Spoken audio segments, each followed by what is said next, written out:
Assalamualaikum warahmatullahi wabarakatuh. Halo, apa kabar anak-anak?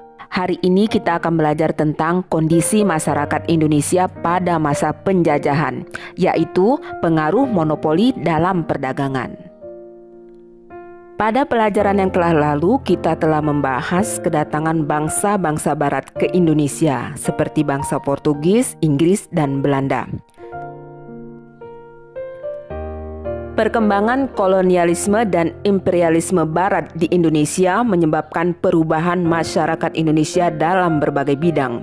Pemerintah kolonial menerapkan kebijakan yang merugikan bangsa Indonesia, salah satunya adalah monopoli dalam perdagangan. Monopoli perdagangan adalah penguasaan pasar yang dilakukan oleh satu atau sedikit perusahaan. Lalu, apa dampak dari monopoli perdagangan tersebut? Bagi pelaku perusahaan, monopoli sangat menguntungkan karena mereka dapat menentukan harga beli dan harga jual, sehingga akan memperoleh keuntungan yang besar. VOC adalah organisasi perdagangan Belanda yang melakukan praktik monopoli perdagangan di Indonesia pada masa penjajahan. Pada awalnya, VOC meminta keistimewaan hak-hak dagang. Akan tetapi, dalam perkembangannya menjadi penguasaan pasar atau monopoli.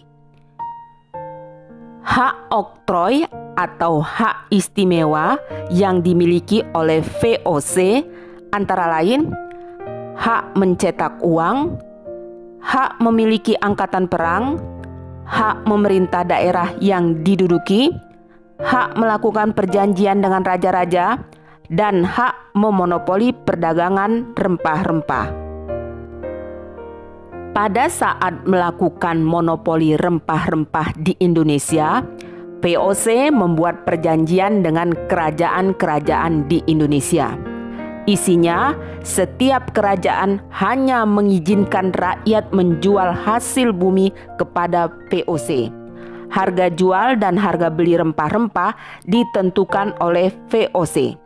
Jadi, VOC membeli rempah-rempah dengan harga sangat murah dari rakyat, lalu menjualnya kembali ke Eropa dengan harga yang sangat tinggi.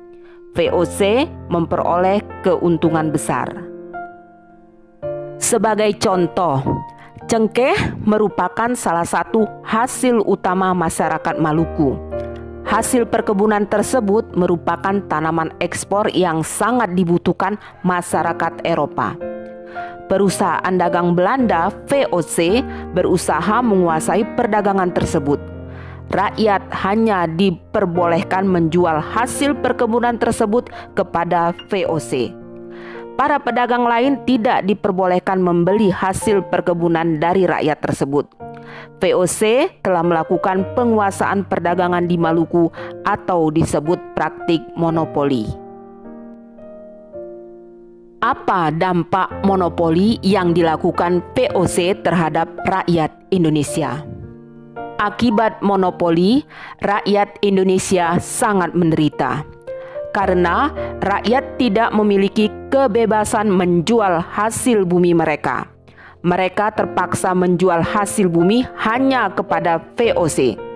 VOC dengan kekuasaannya membeli hasil bumi rakyat Indonesia dengan harga yang sangat rendah.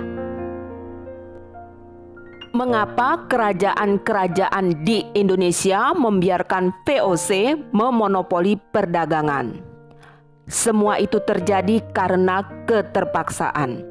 Belanda memaksa kerajaan-kerajaan di Indonesia untuk menandatangani kontrak monopoli dengan berbagai cara.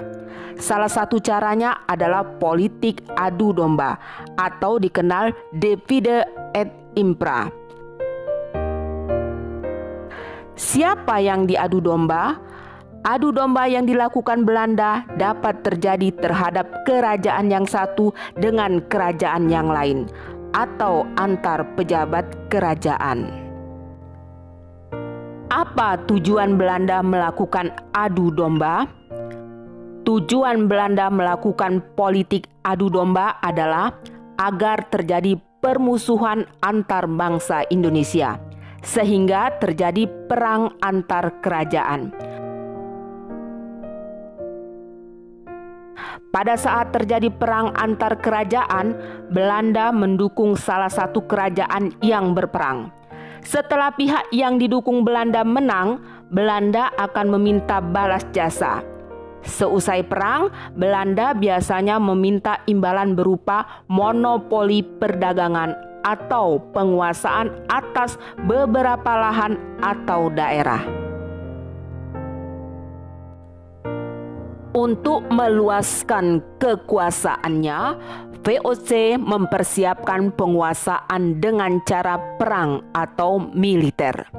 Beberapa gubernur jenderal seperti Antonio van Diemen, Johan Matsuyker, Rijslof van Gons, dan Cornelis Jansson Spelman merupakan tokoh-tokoh peletak dasar politik ekspansi VOC.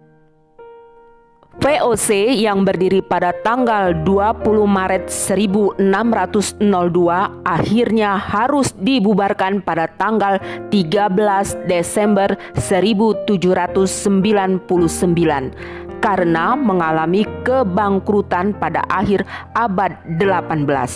Korupsi dan manajemen perusahaan yang kurang baik menjadi penyebab utama kebangkrutan VOC. Mulai tanggal 1 Januari 1800, Indonesia menjadi jajahan pemerintah Belanda atau sering disebut masa pemerintahan Hindia Belanda. Mulai periode inilah Belanda secara resmi menjalankan pemerintahan kolonial dalam arti yang sebenarnya. Berikut ini kebijakan-kebijakan VOC yang diterapkan di Indonesia. 1. Menguasai pelabuhan-pelabuhan dan mendirikan benteng untuk melaksanakan monopoli perdagangan. 2. Melaksanakan politik divide et impera dalam rangka untuk menguasai kerajaan-kerajaan di Indonesia. 3. Untuk memperkuat kedudukannya perlu mengangkat seorang gubernur jenderal. 4. Melaksanakan sepenuhnya hak oktroy yang diberikan pemerintah Belanda. 5. Membangun pangkalan atau markas VOC yang semula di Banten dan Ambon dipindah ke Jayakarta atau Batavia. 6. Melaksanakan pelayaran Hongi. 7. Adanya hak ekstirpasi, yaitu hak untuk membinasakan tanaman rempah-rempah yang melebihi ketentuan. 8. Adanya penyerahan wajib dan sistem periangan.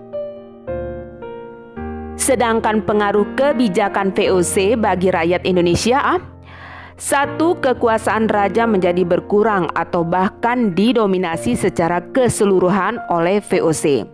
2. Wilayah kerajaan menjadi terpecah belah dengan melahirkan kekuasaan baru di bawah kendali VOC.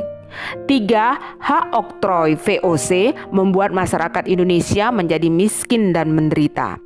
4. Rakyat Indonesia mengenal ekonomi uang, mengenal sistem pertahanan benteng, etika perjanjian, dan prajurit bersenjata modern.